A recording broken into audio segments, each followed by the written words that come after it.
Bon les amis, bien sûr pendant ce voyage, je vais vous emmener dans des lieux, des temples incroyables, mais si on va être un petit peu honnête, l'Ouzbékistan, c'est aussi ce genre de choses. Ce sont des immenses routes, des routes interminables qui font des kilomètres et des kilomètres et qui quadrillent les villes, comme ici Tashkent.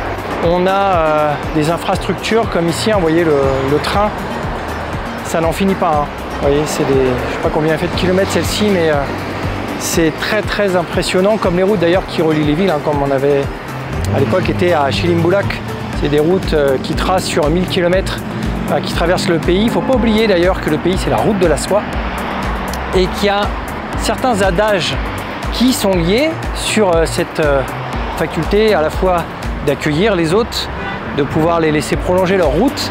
Et il y a un petit proverbe ici en Ouzbékistan qui dit, en tout cas on me l'a appris tout à l'heure, qui dit que lorsque l'on s'arrêtait à l'époque sur la route de la soie, il fallait surtout pas que les voyageurs repartent avec la sensation d'avoir le ventre vide.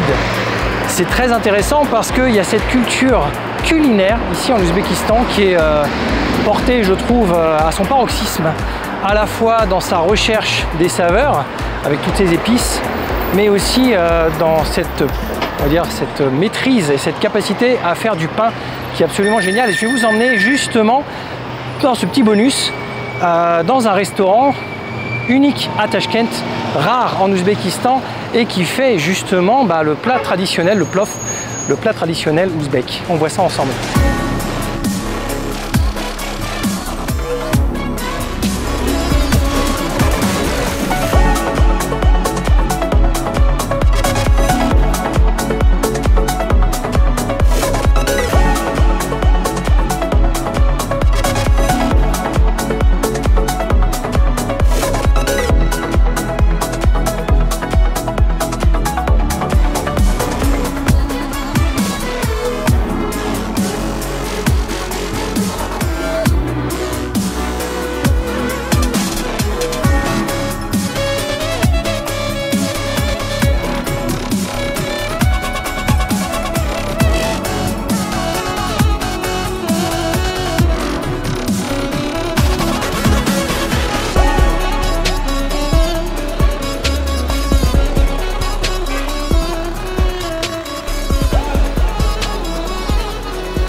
Bon alors les amis, je vous avais dit que je vous emmènerais découvrir des coins assez surprenants qui ne sont pas forcément dans le programme. Et bien c'est le cas ici, on va aller au Shimkazan.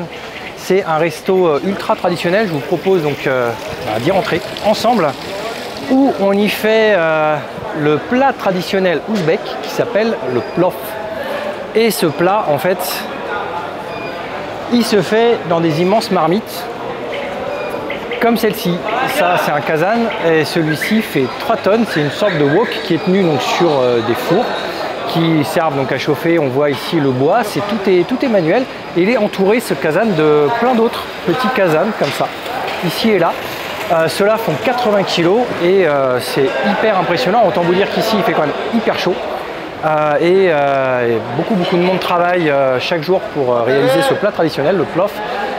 Sachant qu'en fin de journée, à 23 h, quand tout le monde est parti, il n'y a plus rien du tout dans les kazanes, tout est vide, alors qu'ils tournent à plein régime et que ça se demandait comment on peut manger autant.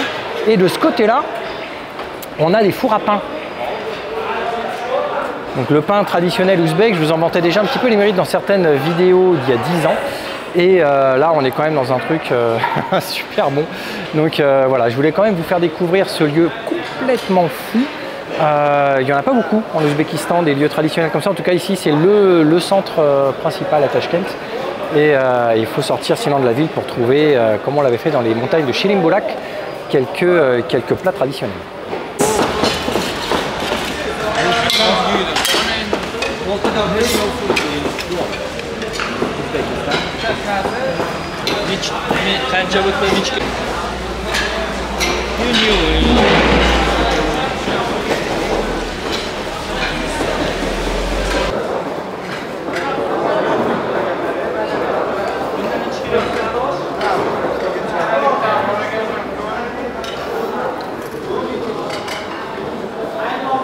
Autant vous dire qu'ici il fait hyper chaud.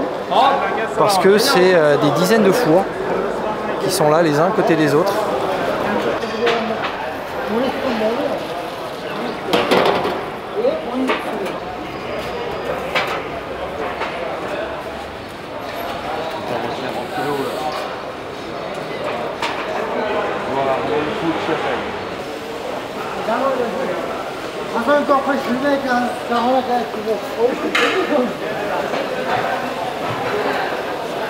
Bon les amis, j'ai pas résisté, j'ai trouvé un petit marché local qui est absolument génial et je me suis acheté un bon petit pain. Il est tout chaud, il sort du four, ils sont très bons et les locaux sont extrêmement sympathiques. Voilà, c'était un plaisir de partager un moment où on ne se comprend absolument pas, mais on repart avec un petit peu de pain et c'est plutôt cool. Voilà. Je vous partage les aventures telles que je les vis.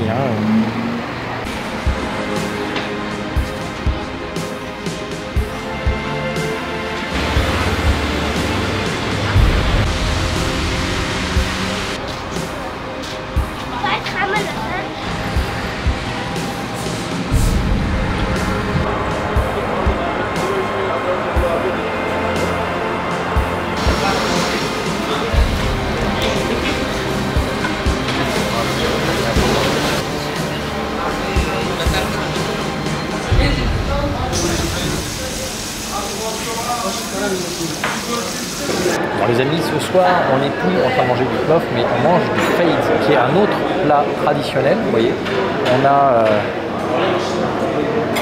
des morceaux de bœuf, c'est une brochette de bœuf qui est grillée, qui est ensuite décomposée, et on a des petits morceaux de pain. Alors je vous montre ceci, je suis avec Bala, qui est un coach de Junk Sanity. Ici à Tashkent, il a 80 élèves, il a des enfants, il a des adultes, ça commence de 7 à 25 ans. Il a des garçons et des filles, les cours sont mixtes et donc on mange ensemble, on partage un petit peu ce dîner. C'est, je vous cache pas, un peu compliqué parce que il ne parle pas anglais, je ne parle pas ouzbek, donc c'est Google Translate qui nous fait notre troisième invité du jour et donc on va déjà parler un petit peu du plat avant de parler du Junk Sanity. Ce plat il est un petit peu particulier, il faut quand même comprendre comment ça marche parce qu'on a de la viande mais on a aussi donc du pain. Et à côté, là-bas, on a donc le pain, hop, juste ici, traditionnel. Il est top, le pain. Ça, comme d'hab, je vous en ai parlé tout à l'heure. Mais donc ici, on a des petits morceaux de pain. C'est vrai que moi, la première chose que je fais, moi, je sauce. Et en fait, non, pas du tout. Le pain, il est là pour absorber la graisse de la viande. Donc, il faut prendre sa viande, la tapoter sur le pain avant de la manger. Et en fait, le pain ne se mange pas. C'était la petite parenthèse plutôt rigolote. Mais voilà, donc, voilà, à un club donc, de Junk Sanity, il apprend des complexes, les katas. Et il s'entraîne notamment pour les championnats du monde qui auront lieu après-demain à Khiva. Et il y a quelque chose, moi, qui quand même m'a marqué, et je tenais à vous en parler, ne serait-ce qu'ici dans ce restaurant ou dans son club, dans les vidéos qu'il m'a partagées, c'est que en fait, il y a une tolérance absolue sur les coutumes et les religions, sur les signes religieux. Dans le restaurant, ici, assis à côté de nous, il y a des femmes voilées, des femmes qui ne sont pas voilées, il y a des jeunes et des moins jeunes qui sont ou non voilés, et tout le monde vit en communauté. Dans ces clubs, les cours sont mixtes, les hommes et les femmes pratiquent ensemble. Dans ces pratiquants et ces pratiquantes, il y a des personnes qui sont musulmanes, d'autres qui ne le sont pas, et tout le monde pratique ensemble avec vraiment une très très belle intelligence.